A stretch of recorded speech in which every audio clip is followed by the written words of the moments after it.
দরদিরা আপনারা ভালো আছেন তো? কেমন জানি একেবারেই ঠান্ডা হয়ে গেছেন। আপনারা ভালো আছেন? হ্যাঁ আলহামদুলিল্লাহ। ভাই ভোকালটা মেন ভোকালটা বলেন। আপনারা যদি ভালো থাকেন আমরাও বেশি ভালো থাকবো, কারণ আপনারা শিল্পী বলেন বিধায় আমরা শিল্পী।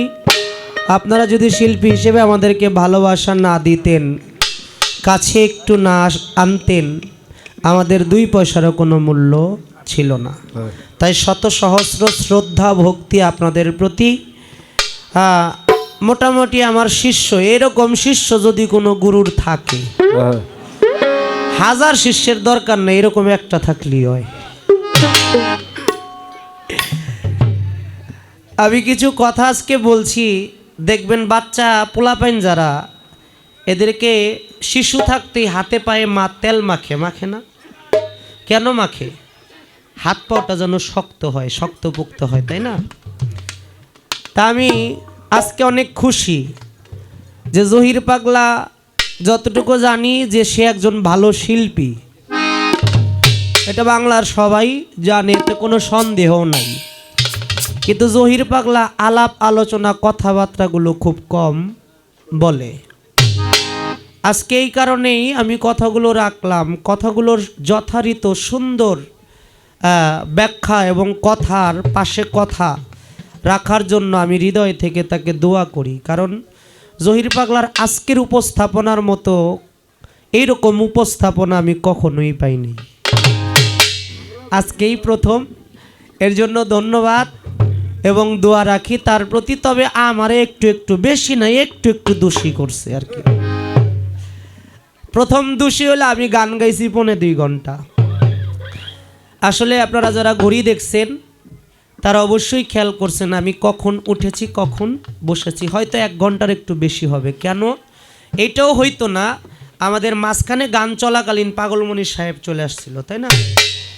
এর জন্য তিনি আসাতে আমি আরও একটা গান বেশি ধরেছিলাম, সেখানেও কিছুটা সময় গেছে।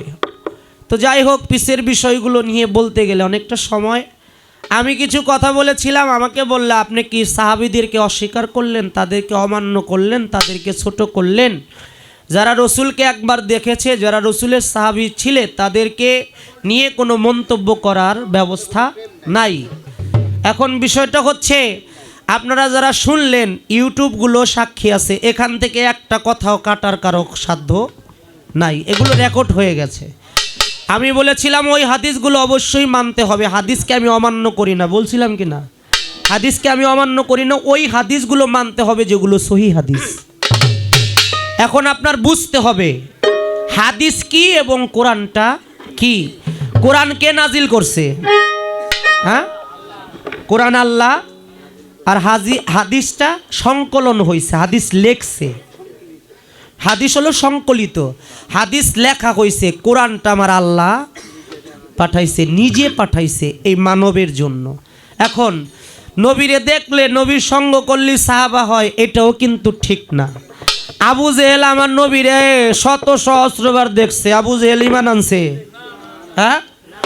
আবু সুফিয়ান যে আমার নবীর চাচা, আপন চাচা আমির হামজাকে আবু সুফিয়ান এবং আবু সুফিয়ানের স্ত্রী হিন্দা যে যুদ্ধের ময়দানে বুক চিরিয়া কলিজা পর্যন্ত চাবায়া খাইছে এবং তার দেহটাকে 70টা টুকরা করেছে।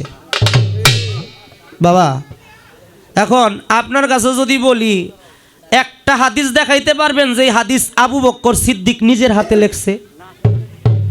একটা হাদিস দেখাইতে পারবেন যে হাদিস হজরত ওমর নিজের হাতে লেখছে? একটা হাদিস দেখাইতে পারবেন যে হাদিস হজরত ওসমান গনি নিজের হাতে লেখছে? একটা হাদিস দেখাইতে পারবেন যে হাদিস মাওলা আলী নিজে লিখেছে? হাদিসটা আসলো কখন? আমার দয়াল নবী চলে পর্দা নেওয়ারও প্রায় 250 বছরও অধিক সময় পরে হলো হাদিসটা সংকলন হয়েছে, এটা লেখা হয়েছে, লিপিবদ্ধ করা হয়েছে। আমি হাদিসকে অমান্য করি না। ইমাম বুখারী তিনি 7 লক্ষ হাদিস সংকলন করলেন, সেখান থেকে তার মনের মতো 23,000 হাদিস তিনি রাখলেন, বাকিগুলো তিনি ফেলে দিলেন। আচ্ছা বাবা, এখন যদি বলি তার এই দায়িত্বটা দিছে কে? এই দায়িত্বটা দিছে কে? এটা আমার ঘরের কথা না, এগুলো বুঝতে হবে। ধর্ম সম্বন্ধে যদি আপনি না জানেন তাহলে আপনি ধর্মের প্রতি বিশ্বাস রাখতে গিয়ে আপনি ধর্ম অন্ধ হয়ে যেতে পারেন। তাই ধর্ম অন্ধ হওয়া যাবে না। ধর্ম কখনো মানুষকে মারামারি শিখায় না, ধর্ম কখনো মানুষকে হিংসা শিখায় না, ধর্ম মানুষকে অহংকারী বানায় না, ধর্ম মানুষকে আল্লাহ আল্লাহ রাসূল ওলিয়া উলিয়াদের কাছ থেকে দূরে সরাইয়া দেয় না। তাহলে আপনাকে ধর্মটা বুঝতে হবে। আমার কথা আপনি যতই রং মাখায়া নেন, হয়তো আপনি কথাগুলো যেগুলো রং মাখানোর দরকার ওগুলোই আপনি গ্রহণ করছেন, যেগুলো গ্রহণ করার দরকার ছিল ওগুলো আপনি গ্রহণ করেন নাই। এটা হলো আপনার দোষ না, হয়তো আপনার গুণ। তো আমি এখন রাত্র হয়েছে, এখন বিচ্ছেদের পালা। বিচ্ছেদ গান হইতেছে, বিচ্ছেদ আমরা শুনবো। বিচ্ছেদের জন্য আমরা সবাই এখন একটু আলাদা ভাবের মধ্যে আছি। বিচ্ছেদ বিচ্ছেদ তো অনেক রকমেরই বিচ্ছেদ বাবা। না মাইকম্যান গেছে গা, আর সাউন্ড দিব না। তো বিচ্ছেদ হলো একটা শব্দ।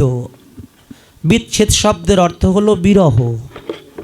আর বিরহ তার হয় যার জীবন থেকে কিছু বিয়োগ হয়ে যায়, যার জীবন থেকে কিছু হারিয়ে যায়। বিচ্ছেদ এখানে অনেকের জীবনই ঘটেছে, কেউ বলতে পারবে না এখন যে কোনো কয়জন আছে আমার জীবনে বিচ্ছেদ ঘটে না। তা আমি তো আর মিশিং পত্র আনি নাই। কণ্ঠটা আমার নিজের কণ্ঠ, নিজের কাছেই ভালো লাগতেছে না। ভাবক কবি বিজয় সরকার বলেছে, তোর গান তোর মন মতো হলে জুড়াবে আশেকের প্রাণ, নিজে গিয়ে নিজেই শুনিস নিজের গান। না আমার গানটা তো আমার কাছে কেমন জানি মনে হইতেছে।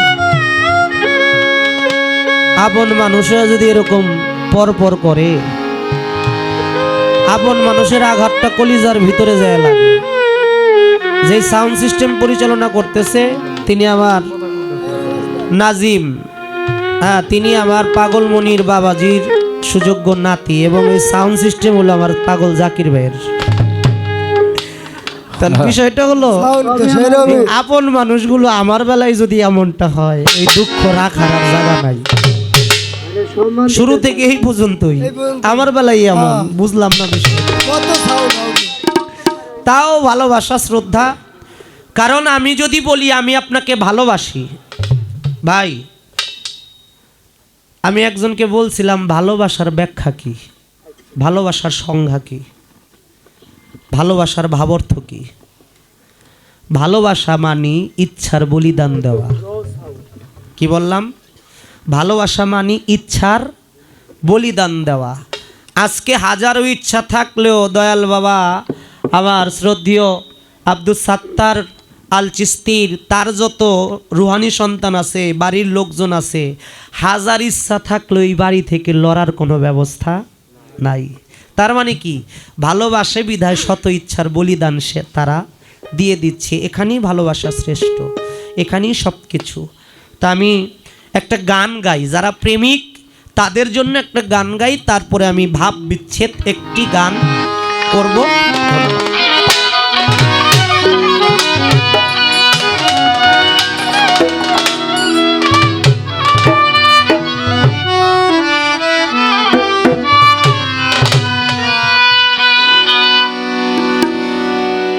আমার মতিন পিয়ারি সবাইকে কাছে নিয়ে ভালোবাসে নাই, আমার ওমর চান সবাইকে কাছে নিয়ে ভালোবাসে নাই, আমার সাত্তার চিস্তি সবাইকে কাছে নিয়ে ভালোবাসে নাই। সারিন্দাটা বন্ধ করো।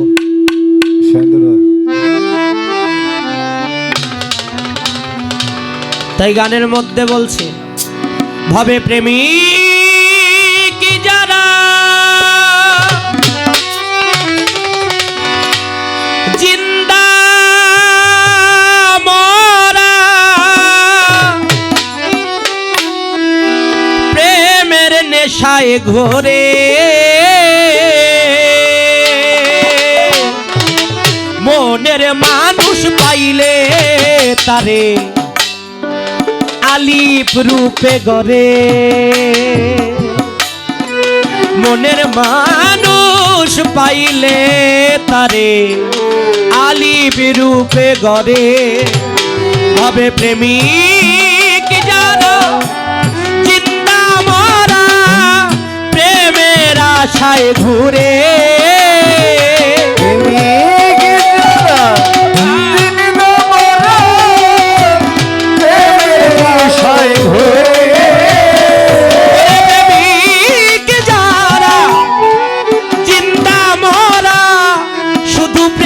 আশায় ঘোরে মনের মানুষ পাইলে তারে আলিপ রূপেই গড়ে মনের মানুষ পাইলে তারে আলিপ রূপে গড়ে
করে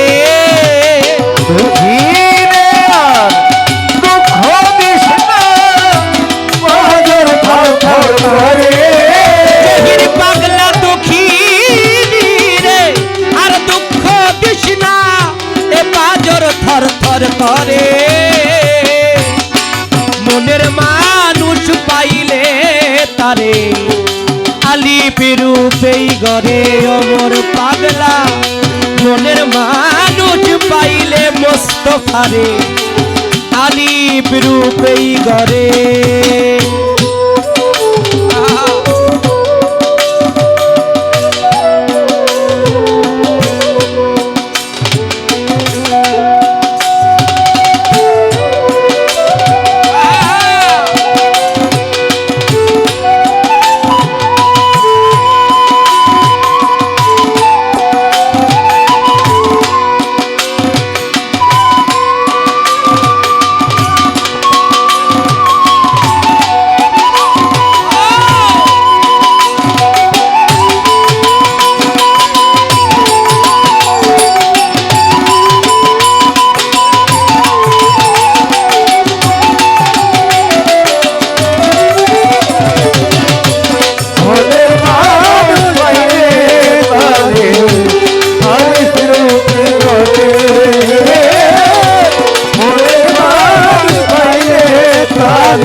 তবে সে যে হারাইছে সেই তো জানে, অন্যে বুঝবে কি রে।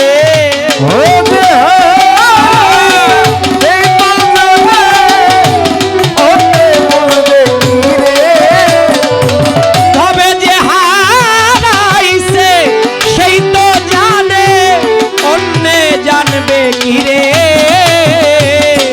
মনের মানুষ পাইলে তারে আলিপ রূপেই গড়ে, মনের মানুষ পাইলে তারে দয়ালুত্তম রূপেই গড়ে।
পাগল ফিরো বলছে কবির, মানুষ হইলি না রে।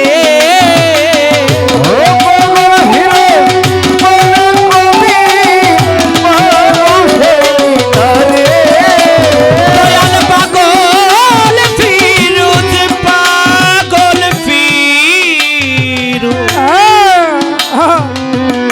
দয়াময় হরে সত্তর জান আমার দয়াময়, মতিন জান আমার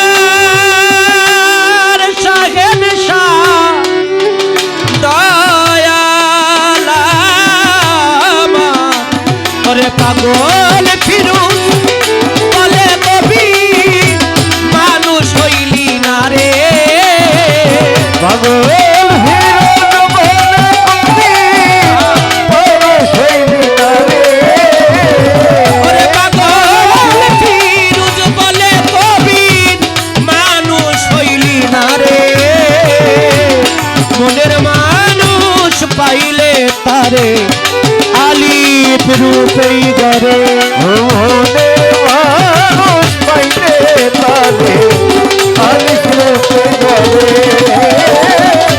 মনের মানুষ পাইলে তারে আলিপ রূপে। প্রেমিক যারা চিন্তা মরা, প্রেমের নেশায় ঘোরে।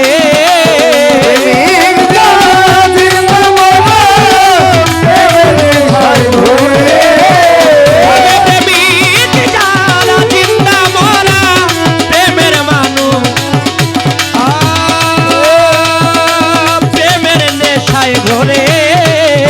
মনের মানুষ পাইলে তারে আলিপ রূপেই গড়ে মনের মানুষ পাইলে তারে আলিপ রূপে গড়ে মনের মানুষ পাইলে তারে ভাবে আলিপ রূপে গড়ে। আহা, একটা গড়াইয়া নেওয়া আর একটা দয়া করা।